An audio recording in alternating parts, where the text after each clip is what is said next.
S block আলোচনা করার পর এবার আমরা পি ব্লক এবং ডি ব্লক সম্বন্ধে আলোচনা করব। তো পি ব্লক মৌল, পি ব্লক মৌল বলতে কোন মৌলকে বোঝায়, কোন মৌলগুলিকে বোঝায় না, গ্রুপ 13 থেকে গ্রুপ 18 এই মৌলগুলিকে পি ব্লক মৌল বলা হয়। এদের সাধারণ ইলেকট্রন বিন্যাস দেখো, সর্ববহিস্থ কক্ষের যে ইলেকট্রন বিন্যাস NS2 NP 1 to 6, N এর ভ্যালু এখানে 1 2 এমনি করে বৃদ্ধি পাচ্ছে। তো আমরা আগে গ্রুপে দেখি মৌলগুলি কীরকম ভাবে কোথায় কী নামে কোন মৌল কীভাবে অবস্থিত রয়েছে। গ্রুপ 13 প্রথম মৌল হচ্ছে বোরন, পরমাণু ক্রমাঙ্ক 5। নেক্সট হচ্ছে অ্যালুমিনিয়াম 13, গ্যালিয়াম 31, ইন্ডিয়াম এবং থ্যালিয়াম 49 এবং 81 যথাক্রমে। ঠিক একই রকমভাবে 14-এ carbon, silicon, germanium, tin, lead. 15 nitrogen, phosphorus, arsenic, antimony, bismuth. 16-এ অক্সিজেন, সালফার, সেলেনিয়াম, টেলুরিয়াম এবং পোলোনিয়াম। 17-এ fluorine, chlorine, bromine, iodine, astatine. 18-এ neon, argon, krypton, xenon, radon. Okay, তো আমরা ইলেকট্রন বিন্যাসগুলি কিভাবে ওদের সাধারণ ইলেকট্রন বিন্যাসগুলি একটির অন্যটির থেকে ডিফার করছে সেটা আগে দেখব। গ্রুপ 13 এর যে এলিমেন্টসগুলো, অর্থাৎ আমি আগের ক্লাসে আমি বলেছি যে প্রথম মৌলের নামানুসারে এদেরকে চিহ্নিত করা যায়। তাই যেহেতু এর প্রথম মৌল বোরন, একে বোরন ফ্যামিলিও বলা যায়। 14 এর প্রথম মৌল কার্বন, তাই একে কার্বন ফ্যামিলিও বলা যায়। গ্রুপ 15 এর প্রথম মৌল নাইট্রোজেন, তাই ওকে নাইট্রোজেন ফ্যামিলি, সিমিলারলি অক্সিজেন ফ্যামিলিও বলা যায়। যাই হোক, তো এই বোরন ফ্যামিলির ইলেকট্রন বিন্যাস, সাধারণ যে ইলেকট্রন বিন্যাস NS2 NP1। চাইলে আমরা বোরনের ইলেকট্রন বিন্যাস করে এখানে দেখতে পারি। বোরনের ইলেকট্রন বিন্যাস কি হবে? বোরনের 13টি ইলেকট্রন, তাহলে বোরনের ইলেকট্রন বিন্যাস করলে কি হবে? বোরনের 5টি ইলেকট্রন, 1s2 2s2 2p1, অর্থাৎ সর্ববহিস্থ কক্ষের ইলেকট্রন কি 2s2 এবং 2p1, তাহলে NS2 NP1 এইভাবে একে ব্যাখ্যা করা যায় বা ডিসক্রাইব করা যায়। ঠিক আছে। Similarly group 14-কে NS2 NP2, 15-কে NS2 NP3, 16 NS2 NP4, 17 NS2 NP5, 18 NS2 NP6 এইভাবে কিন্তু এদের ডিসক্রাইব করা যাচ্ছে। অর্থাৎ এই কনফিগারেশনটা বললেই, যখনই আমাদের বলা হবে যে আচ্ছা এর সাধারণ ইলেকট্রনীয় বিন্যাস হচ্ছে NS2 NP6, আমরা তৎক্ষণাৎ বুঝে যাব এটা কিন্তু এই নিয়ন, আর্গন, ক্রিপ্টন, জেনন এই মিশ্র মৌলগুলোকে বোঝাচ্ছে। NS2 NP6 বললেই আমরা বুঝে যাব যে fluorine, chlorine, bromine, iodine, astatine এই মৌলগুলিকে, অর্থাৎ গ্রুপ 17 বা হ্যালোজেন মৌলগুলোকে বোঝাচ্ছে। নিষ্ক্রিয়কে কি বলে? Noble gas. আমরা এগুলো ক্লাস 10-এ পড়েছি, just to memorise once again. NS2 NP4 বললেই আমরা বুঝে যাব যে কাদের বোঝাচ্ছে? অক্সিজেন, সালফার, সেলেনিয়াম, টেলুরিয়াম এদের, অর্থাৎ চ্যালকোজেনদের বোঝাচ্ছে। গ্রুপ 16 বা চ্যালকোজেনদের বোঝাচ্ছে। NS2 NP3 বললেই আমরা বুঝে যাব কি নাইট্রোজেন ফ্যামিলি বা নিট্রোজেনকে বোঝাচ্ছে। ঠিক আছে। NS2 NP2 বললেই বুঝে যাব আমরা কার্বন ফ্যামিলিকে বোঝাচ্ছি। NS2 NP1 বললেই আমরা বুঝে যাব বোরন ফ্যামিলিকে বোঝাচ্ছি। ঠিক আছে। তাহলে আমরা যদি দেখো একটা মজার জিনিস, দেখো প্রত্যেক ক্ষেত্রেই কিন্তু সাধারণ ইলেকট্রনীয় বিন্যাস দিয়ে আমরা সেই ফ্যামিলিকে আইডেন্টিফাই করতে পারছি। অর্থাৎ খুব ইজিভাবে ইলেকট্রনীয় বিন্যাস থেকে আমরা বুঝে যাচ্ছি পর্যায় সারণীতে কোন মৌলগুলি সেই গ্রুপের আন্ডারে রয়েছে। তাহলে পি ব্লক মৌল বলতে এদেরকে বোঝাচ্ছে। কেন বোঝাচ্ছে এটা নিশ্চয়ই তোমরা এতক্ষণে বুঝতে পারছো। আমরা দেখছি প্রত্যেক ক্ষেত্রেই গ্রুপ 13-এ P1, 14-এ P2, অর্থাৎ একটি করে ইলেকট্রন কোথায় ঢুকছে না পি উপকক্ষে প্রবেশ করছে। 13-এ 1, 14-এ 2, 15-এ 3, 16 এ 4, 17 এ 5, এমনি করে একটি করে ইলেকট্রন যে অ্যাড আপ হচ্ছে প্রত্যেকটা গ্রুপের ক্ষেত্রে, সেটা কিন্তু পি অরবিটালে অ্যাড আপ হচ্ছে। তাই জন্য এদেরকে বলা হচ্ছে পি ব্লক মৌল। ঠিক যেমন এস ব্লকে এসে যেহেতু ইলেকট্রনগুলি যুক্ত হচ্ছিল, সর্ববহিস্থ কক্ষ এস এবং এসে যুক্ত হচ্ছিল, তাই এস ব্লক বলা হচ্ছিল। এক্ষেত্রেও পিতে যুক্ত হচ্ছে বলে এদের পি ব্লক কিন্তু বলা হচ্ছে। তাহলে এই পি ব্লক মৌলগুলির বৈশিষ্ট্যগুলো কি কি, এবার আমরা সেগুলো আলোচনা করব। তো 1 নম্বর বৈশিষ্ট্য কি, এরা প্রধানত অধাতু, তবে এর মধ্যে কিছু ধাতু এবং ধাতু কল্পও রয়েছে। এদের অধাতব ধর্ম যত বাম দিক থেকে ডান দিকে যাওয়া যায় তত বৃদ্ধি পায়। ধাতব ধর্ম অর্থাৎ বোরন থেকে নিয়নের দিকে যত যায়, আমরা দেখতেই পাচ্ছি নিষ্ক্রিয় গ্যাসে যাচ্ছে নিয়ন, আর পুরোপুরি গ্যাসীয় হয়ে যাচ্ছে, তার মানে অধাতব ধর্ম বৃদ্ধি পাচ্ছে বাম দিক থেকে ডান দিকে। শ্রেণী বরাবর যত নিচের দিকে যাচ্ছে ধাতব ধর্ম বৃদ্ধি পাচ্ছে। এই মৌলগুলির পি ব্লক আয়নী ভবন বিভব বেশ উচ্চ, ইলেকট্রন আসক্তিও বেশি, আর যাদের মান এদের কি হয় পর্যায় বরাবর ডান দিকে ক্রমশ বাড়ছে। আমরা জানি নিষ্ক্রিয় মৌলগুলোর কিন্তু আয়নীয় ভবন বিভব কি হয়, সর্বাধিক হয়, এবং শ্রেণী বরাবর নিচের দিকে এই ইলেকট্রন আসক্তি বা আয়নী ভবন বিভব কিন্তু ক্রমশ শ্রেণী বরাবর নিচের দিকে হ্রাস পাচ্ছে। তার কারণ ধাতব ধর্ম কিন্তু নিচের দিকে বৃদ্ধি পাচ্ছে। জারণ ক্ষমতা পর্যায় বরাবর যত ডান দিকে যাবে জারণ ক্ষমতা বৃদ্ধি পাচ্ছে। আমরা জানি ফ্লোরিন সবচেয়ে তড়িৎ ঋণাত্মক মৌল, তাহলে বাঁ দিক থেকে ডান দিকে গেলে তড়িৎ ঋণাত্মকতা বৃদ্ধি পাচ্ছে। তড়িৎ ঋণাত্মকতা বৃদ্ধি পাচ্ছে মানে জারণ ক্ষমতা বৃদ্ধি পাচ্ছে, তার মানে বিজারণ ক্ষমতা হ্রাস পাচ্ছে। আর যত নিচের দিকে যাচ্ছে গ্রুপ বরাবর বা শ্রেণী বরাবর বিজারণ ক্ষমতা তত বৃদ্ধি পাচ্ছে। যখনই ধাতব ধর্ম বৃদ্ধি পাবে বিজারণ ক্ষমতা, ধাতুগুলো মোর রিডাক্ট্যান্ট, মোর বিজারণ ক্ষমতা সম্পন্ন, বেশি বিজারণ ক্ষমতা সম্পন্ন। তাহলে যখনই দেখবো ধাতব ধর্ম বৃদ্ধি পাচ্ছে তখনই বুঝবো বিজারণ ক্ষমতা বৃদ্ধি পাচ্ছে। যখনই দেখবো অধাতব ধর্ম বৃদ্ধি পাচ্ছে তখনই বুঝবো জারণ ক্ষমতা বৃদ্ধি পাচ্ছে। ঠিক আছে, আয়নী ভবন বিভব যত বৃদ্ধি পাচ্ছে, যত আমরা ডান দিকে যাচ্ছি আয়নী ভবন বিভব তত বৃদ্ধি পাচ্ছে, তার মানে অধাতব ধর্ম বৃদ্ধি পাচ্ছে। কারণ মেটালসগুলো ইলেকট্রন অনেক ইজিলি রিলিজ করে দেয় রাদার দেন কি অধাতুগুলো বা ধাতুগুলো রিলিজ করে দেয় বেশি, অধাতুগুলো করতে পারে না। তাহলে যারা রেডিলি রিলিজ করে দিচ্ছে তাদের ক্ষেত্রে আয়নী ভবন বিভব কি হবে, আয়নী ভবন বিভব যাদের সহজে রিলিজ করে দিচ্ছে তাদের ক্ষেত্রে নিচের দিকে অর্থাৎ গ্রুপ বরাবর নিচের দিকে অর্থাৎ যত ধাতব ধর্ম বাড়ছে তাদের ক্ষেত্রে আয়নী ভবন বিভব কমবে। আর যত ফ্লোরিনের দিকে যাব, অ্যালুমিনিয়াম থেকে ক্লোরিন বা আর্গনের দিকে যাব, তত আয়নী ভবন বিভব বাড়বে। ঠিক আছে, এবার তাহলে আমরা পি ব্লক সম্বন্ধে একটা আইডিয়া করতে পারলাম। সাধারণ বিন্যাস NS2, NP 1 to 6, N এর ভ্যালু 1, 10, 1, 2 ইত্যাদি হতে পারছে। আর কি জানলাম যে এরা প্রধানত অধাতু, কিছুটা ধাতু ও ধাতুকল্প মেশানো রয়েছে। অধাতব ধর্ম ডান দিকে বৃদ্ধি পাচ্ছে, ধাতব ধর্ম শ্রেণী বরাবর বৃদ্ধি পাচ্ছে নিচের দিকে, এবং অধাতব ধর্মের সাথে সাথে জারণ ক্ষমতা বৃদ্ধি পাচ্ছে, আয়নী ভবন বিভবও বৃদ্ধি পাচ্ছে।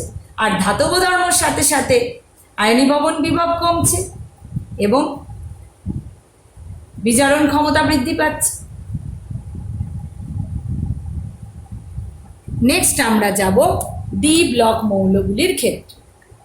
ডি ব্লক মৌল, ডি ব্লক মৌলগুলোর বৈশিষ্ট্য কি, কেন ডি ব্লক বলা হচ্ছে না, এদের সর্বশেষ ইলেকট্রনটি এদের কোথায় প্রবেশ করে, N-1তম কক্ষ অর্থাৎ সর্ববহিস্থ কক্ষের আগের কক্ষ, এটাকে বলা হয় পেনাল্টিমেট সেল। সর্বশেষ ইলেকট্রনটি এদের কোথায় প্রবেশ করে না N-1তম কক্ষ অর্থাৎ সর্ববহিস্থ কক্ষের আগের কক্ষের ডি অরবিটালে প্রবেশ করছে। গ্রুপ 3, 4, 5, 6, 7, 8, 9, 10, 11, 12 এই ব্লকের অন্তর্ভুক্ত। এদের সাধারণ বিন্যাস কি? n-1, d 1 to 10, ns 1 to 2। কি করে হচ্ছে? আমরা একটি করে মৌল লিখেছি, অনেক মৌল নিয়ে গঠিত, তাই একটি করে মৌল লিখেছি।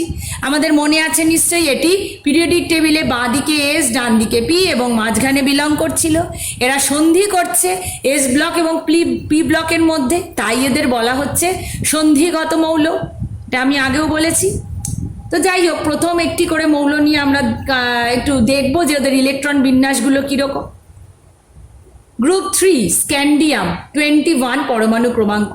সর্ববহিস্থ কক্ষের বিন্যাসগুলো আমি শুধু এখানে লিখেছি। 3d1 4s2 group 4 titanium, 3d2 4s2 vanadium 23, 3d3 4s2 অবশ্যই তোমরা করে দেখবে।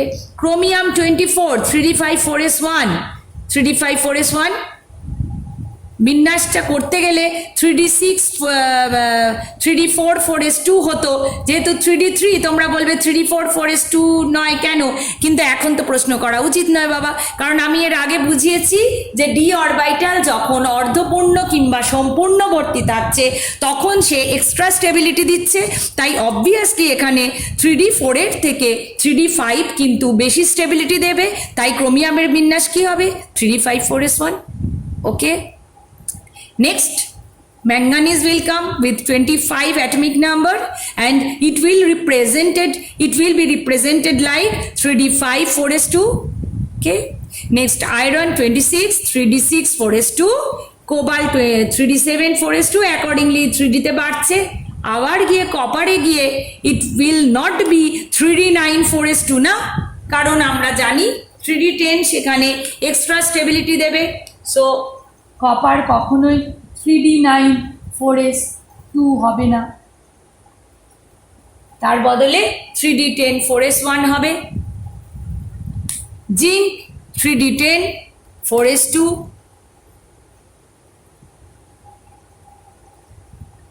এই হলো ডি ব্লক মৌলগুলো। তাহলে ডি ব্লক কেন বলছি?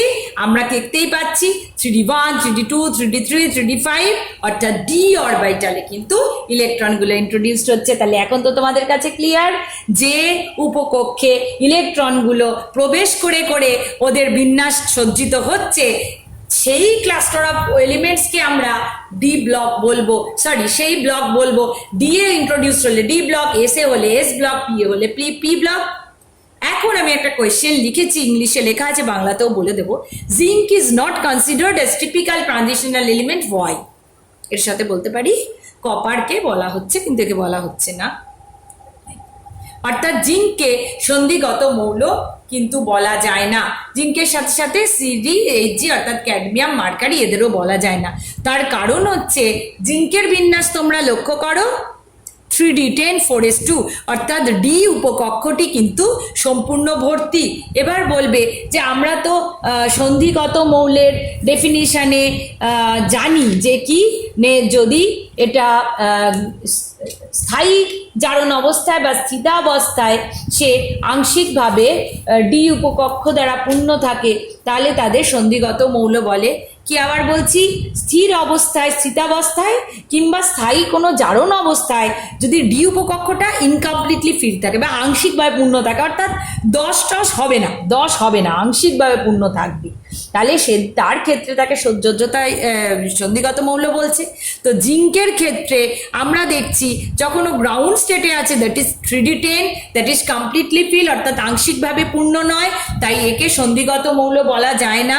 এবং এমনকি এর যদি আমরা বলি যে এর জারণ অবস্থায় যদি ইলেকট্রন বিন্যাস, তাহলে কি হবে? যদি জারণ অবস্থায় স্থায়ী জারণ অবস্থা অস্থায়ী জারণ অবস্থায় দেখি, তাহলে Zn2 প্লাস 3d10 অর্থাৎ 4s2 বেরিয়ে গেল, তাহলে সেক্ষেত্রেও কিন্তু ও আংশিকভাবে পূর্ণ নয়, কমপ্লিটলি ফিল্ড। কপারের ক্ষেত্রে কপার যখন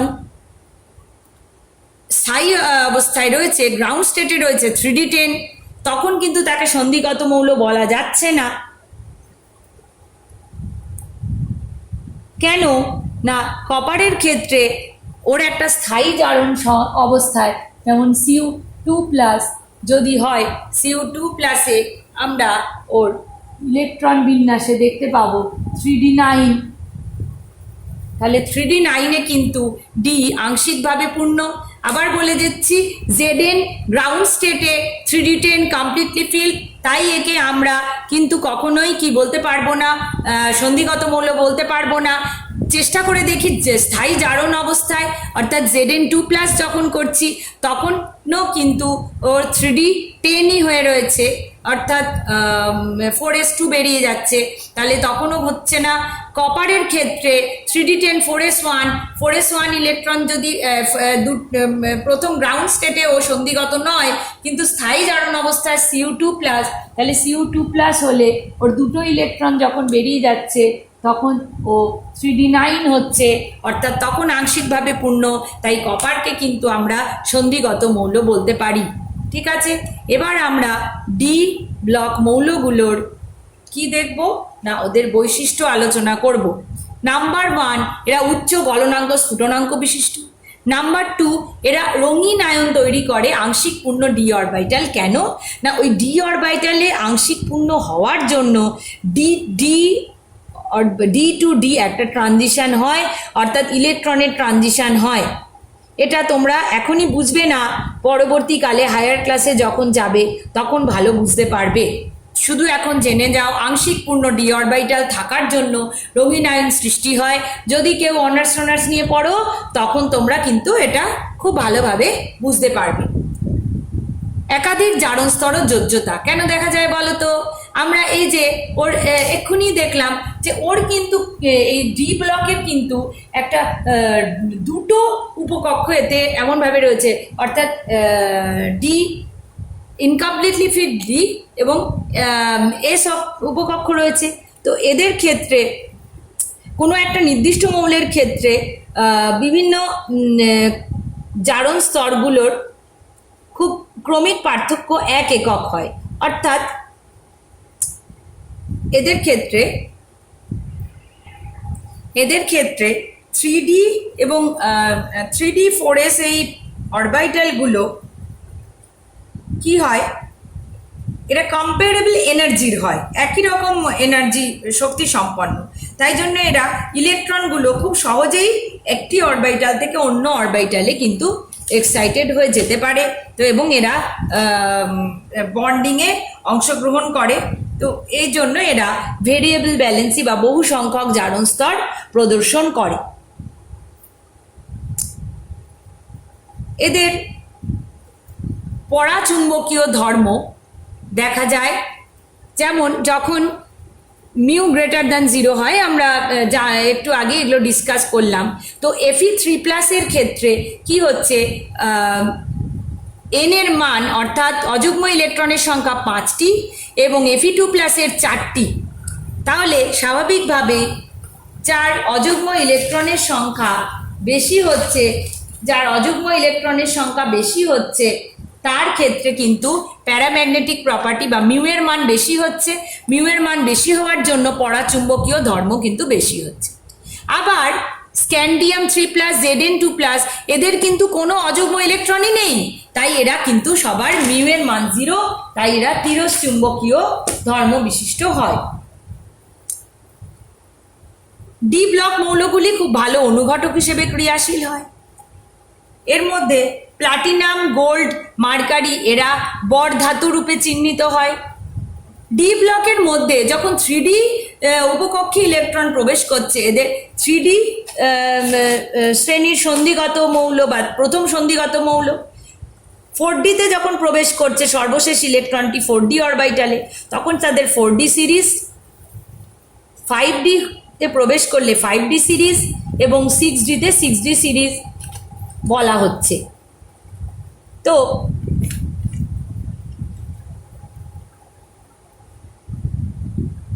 আয়নীয় এবং সমযোজী উভয় প্রকার যৌগ কিন্তু এরা গঠন করছে।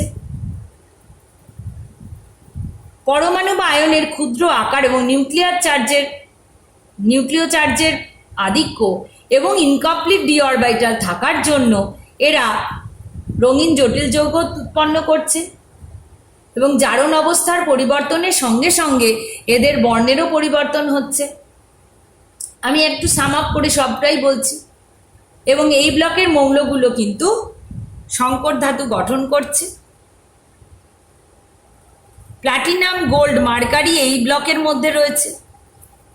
এদেরকে বরধাতু বলা হয়। এরা সাধারণ অবস্থায় নিষ্ক্রিয়। তাহলে আমরা সম্পূর্ণরূপে ডি ব্লকের ধর্মগুলো আলোচনা করতে পারলাম।